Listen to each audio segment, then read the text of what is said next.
August 16th, 2022.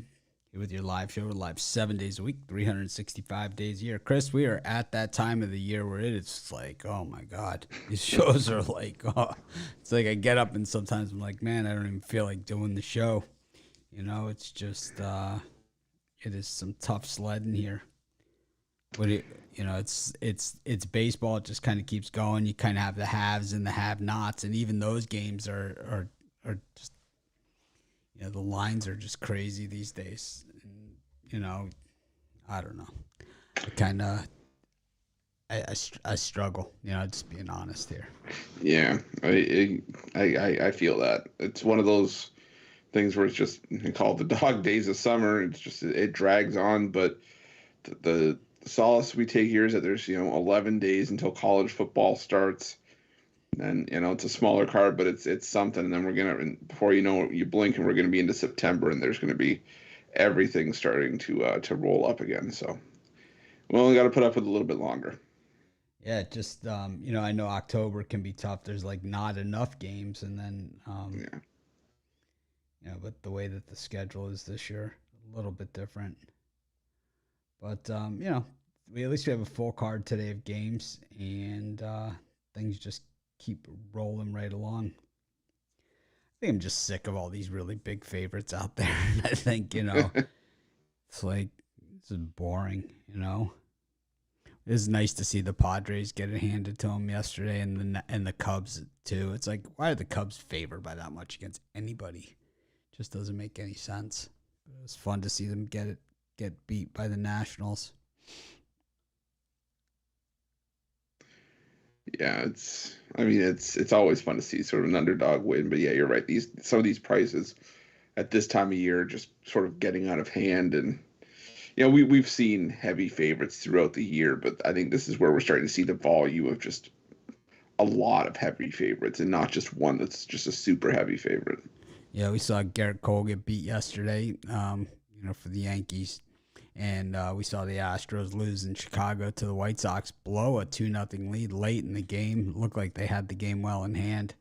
And, as White Sox played 4 runs in the 8th to get the win there.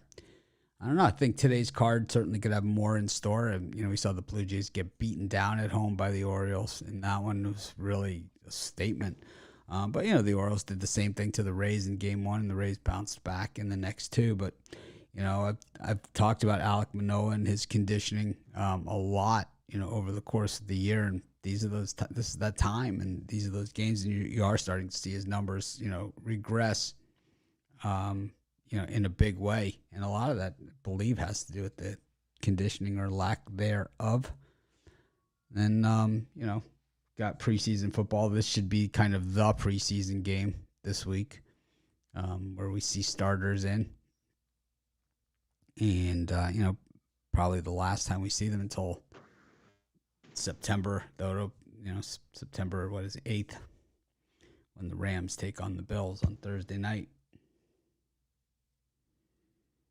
So there's a 1 week. I know it's only a 3-game preseason, but they take a week and a half layoff between the last preseason game and the season opener, I'm guessing. Yeah, that's how they changed it.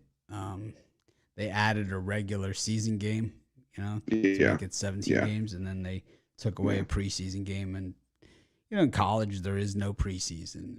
It's like in baseball, there's spring training. In basketball, there's preseason. So it's just, it's tough, because football seemed more of a contact sport. So, maybe a little bit more risk there as far as injuries go. But, yeah, it still feels meaningless to me.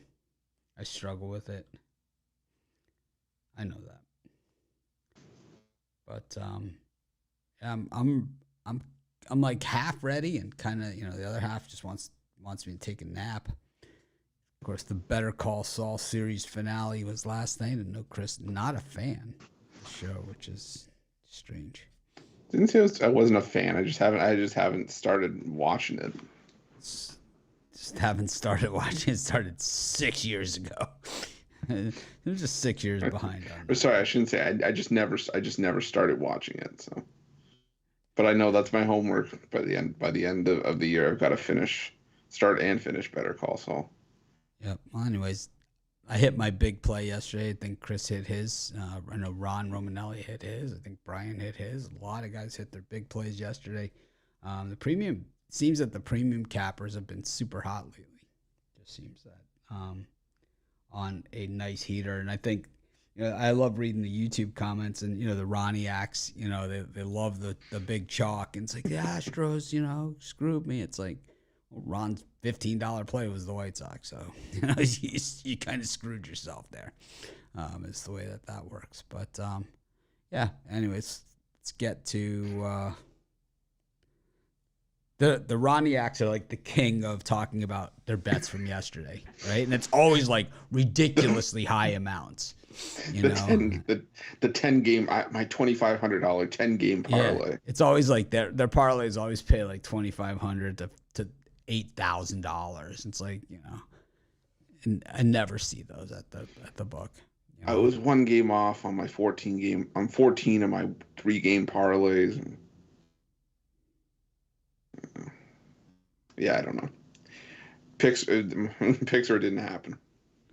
No, absolutely not. But all right, let's just get into some of these games. See if we can find our way. We got the Marlins taking on the Padres, the Reds and the Phillies, and the Yankees. Straight regression mode here against the Tampa Bay Rays. I had the Rays as a premium pick yesterday, so it kind of saved my ass there. That and my $15 play. What do you like here? Yeah, I'm gonna go with the Miami Marlins here. I think the Chamonix is the weak link in the Padres rotation with Blake Snell starting to pitch better. He's been getting absolutely rocked in his last few starts. And if there's a spot where the Miami Marlins could actually get something going offensively, I think it could be off of Minaya. Edward Cabrera, he does have his hands full, on paper with some of the names in this Padres lineup, but the Padres have been putting up clunkers left and right. And I think what does he have his hands full of? Cheese? Like just a big wedge of cheese, like Costco style or something? Well, I would say if you just ask, the general, fair weather fan, the person that just doesn't really watch all the games, and you say, oh well, Edward Cabrera, he's got to deal with guys like Juan Soto and Manny Machado. They're gonna be like, oh, he's got a tall task ahead of him. But like I said, the Padres, despite getting all these guys, have really had games where they just didn't show up offensively, and I think that could play to Cabrera's favor. But I think the Marlins found a way to get a win at plus money, and I do like the value again with the Tampa Bay Rays here. Nestor Cortez Jr. has been a solid arm for the Yankees this season, but Jeffrey Spring's been good since the All-Star break, and I think still we're getting a great amount of plus money to fade the Yankees, who are in a tailspin right now. So give me the Rays. Yeah, Yankees in pure regression mode here, and the thing about the Yankees too is the Rays the second half of the season, after the All-Star break, traditionally super tough, and once again starting to show that. And while the Yankees I still think will win the American League East, these other teams a ton to play for. It's just not a lot separating these teams in the loss column. When you look at teams like the Rays and you look at the Blue Jays and Guardians, the Twins, the White Sox, the Orioles, Mariners, they're all right there, which is very, very, very close. So I could see the Rays putting it together again here. I liked them yesterday against Cole. I think that certainly Nestor Cortez Jr. can be had as well. As far as the Padres go, it's just I really struggle with this one because the Marlins so bad at following up wins, just so bad at it. But at the same time, the Padres to me are a team just looking for a place to fall down. It's like the thing about in the National League is the Giants are now 4 games back in the loss column from the playoffs, and every day it's it seems to be one less. Last week, I think it was Thursday, we started to mention, hey, they're only 7 back in the loss column, and now it's like they're only 4 back in the loss column, and it's like when you're chasing the Phillies and the Padres, well, that's good news for you if you're a chaser because you've got 2 chokers ahead of you. And how about Fernando Tatis Sr. Not bashing, but kind of like defending his son, and like what a tragedy it is that he's suspended. It's like you signed a $400 million contract. Don't you think that you could check the ingredient if it truly was a ringworm medication, as he claims? Don't you think you check the ingredients? You check these things. You check every little thing. Don't you have someone that before you do anything, you have somebody check all of this stuff because you have, I don't know. I don't understand it. But I know the Padres are not happy about. They're not happy about the suspension. They're not happy with Tatis. They are saying the words trust issues. Yeah, and the decision making, I know they were questioning, just like you said, just not being more careful, just checking what it was, if it in fact was a ringworm medication. I saw a meme where it was Manny Machado yelling at Fernando Tatis. It just says Lotrimin is $10 at Walmart, and he's shouting at it. Yeah, I mean that's really the situation here. It's just odd, right? It's like, I never understand it when they always claim these other things. It's hard to believe, right? Yeah. It's just like, why is it always something like that? I mean, Mark McGwire, I think, said the same thing, right? Mm-hmm. It's like they all say the same thing. Oh, it was in something else, and it had nothing to do with this, and it's like, I don't do cocaine, but if it's in something that someone tells me to take or whatever, I certainly at least check, right? It's like, I mean, I don't know, And with that, it's always going to be obviously guilty until proven innocent, and that's kind of where the trust issues are going to come in. It's going to always sound like an excuse until it comes out. Oh, it was just a mistaken test or whatnot.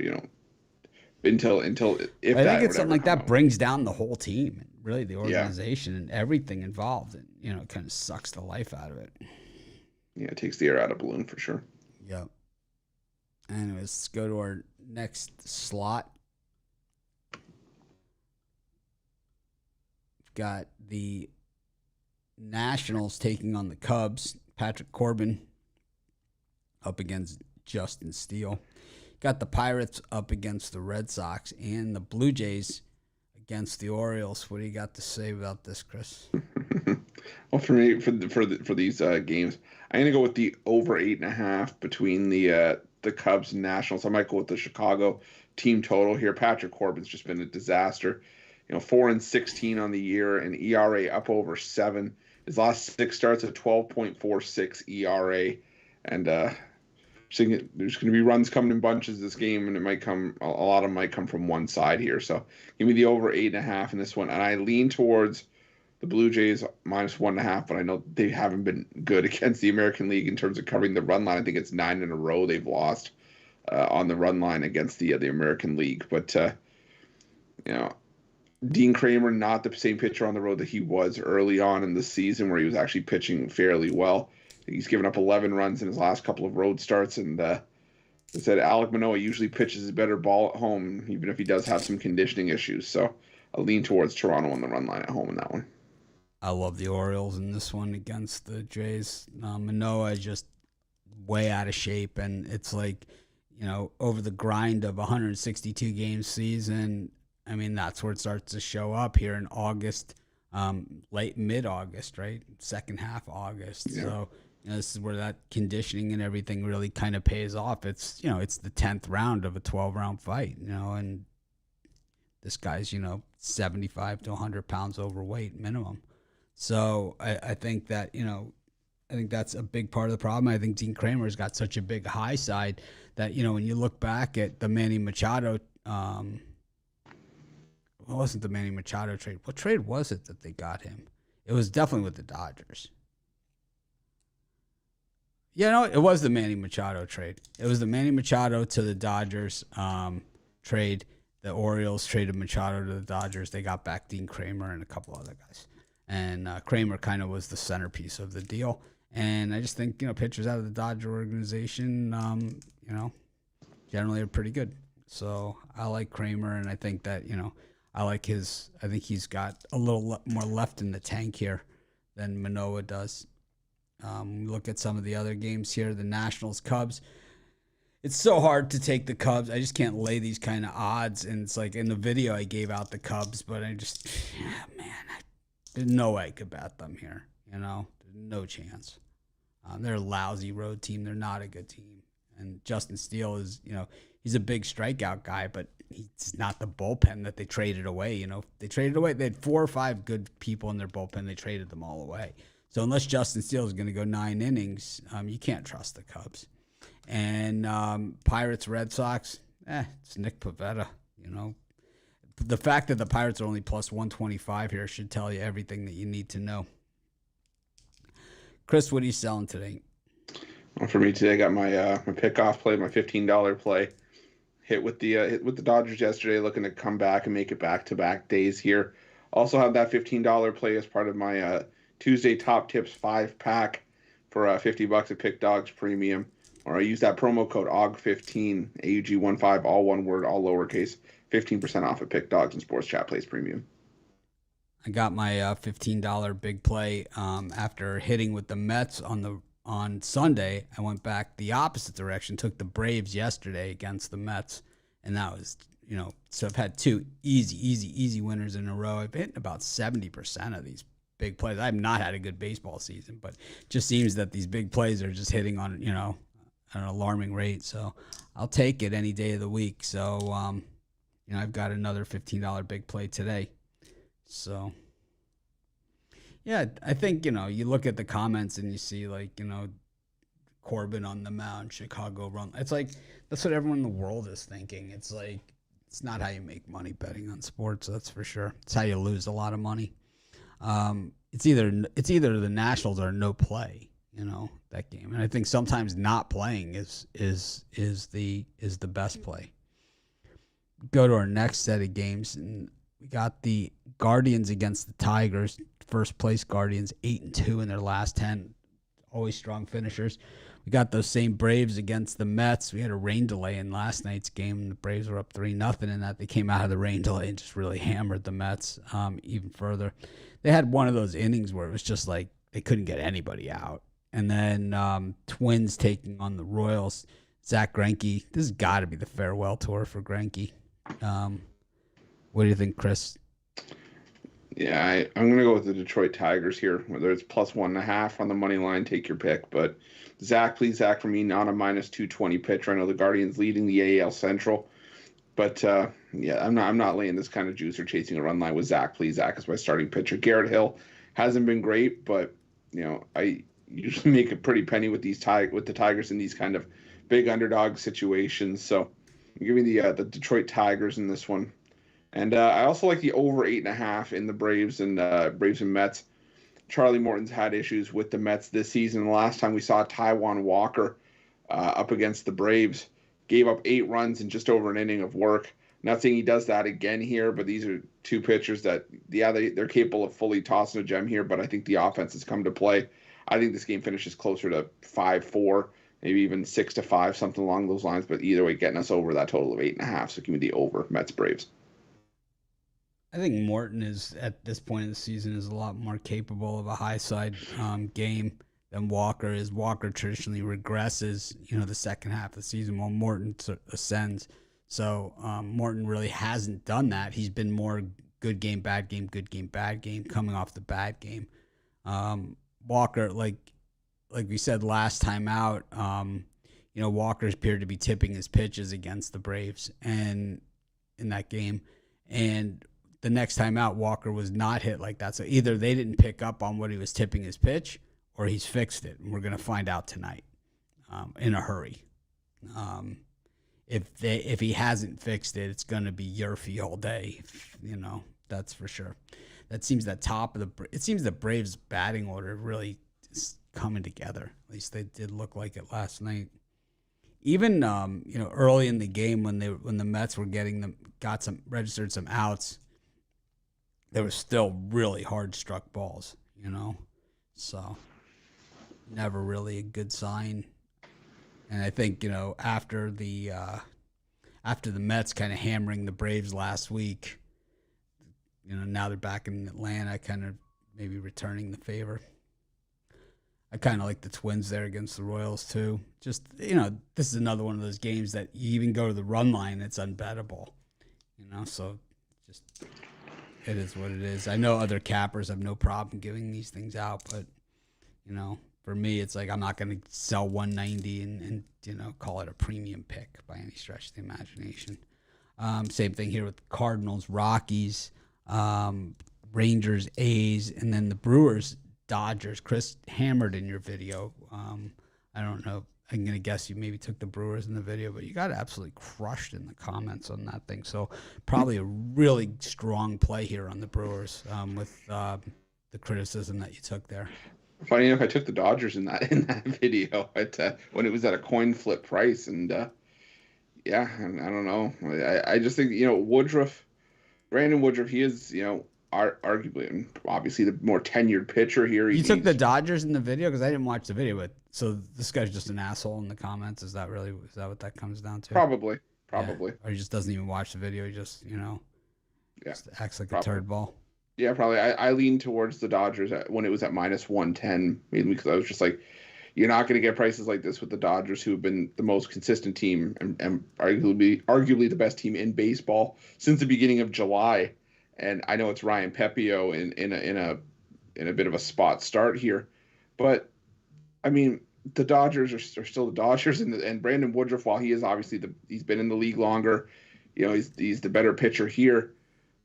At times for me, the last week and a half, the Brewers to me look like they've almost run out of gas, or they're starting to slow down a little bit. And this is just a value play for me, just something I'm not passing up on, a plus money play with the Dodgers.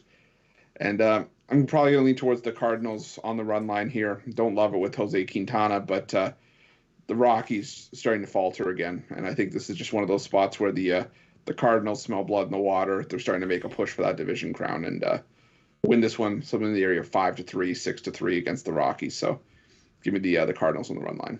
Definitely that time of the season where you can kind of look at some of these teams and look at the road records and the teams that have less than 20 road wins, like the Tigers and the Rockies. Just tough bets, on the road when you just don't have even 20 road wins this season. It means that you've won less than 33% of your road games at this point. So certainly a problem. I don't know. I'm going to have to go on the other side of that Brewers-Dodgers game. I just think that those YouTube comments just absolutely inspiring to take the Brewers here. I think that if you're looking for a great place to find information, I think, while we give out a lot of picks and we give out a lot of winners, and, we certainly don't win them all. That's for sure. But I think you look at the YouTube comments and you find like those sure bet lock people, and you just fade the living crap out of them. And I think that they come out in droves usually on the Dodgers. And, this is not a favorable spot for the Dodgers. This is not like a spot. And it's like you don't see the Dodgers as a dog too often. So even the books are a little concerned here, with the way the action's going to go on this thing. And I think not because I don't think they're concerned about the small bettors, because they're going to stay on the Dodgers and hump on them, like they do. I think they're concerned about offsetting the big money that because the value that you're getting here on the Brewers at home in what they know is a must-win game. They have to win this one for two reasons. Number one, they're on the outside looking in at the playoffs. They're home, and number two, it's the Dodgers, who they know has been their nemesis. It's been their kryptonite, has been the Dodgers. So it's like just so important. And if you're not going to beat the Dodgers with Pepio, you sure as hell ain't going to beat them with anybody else. So I think the Brewers in this one are the play.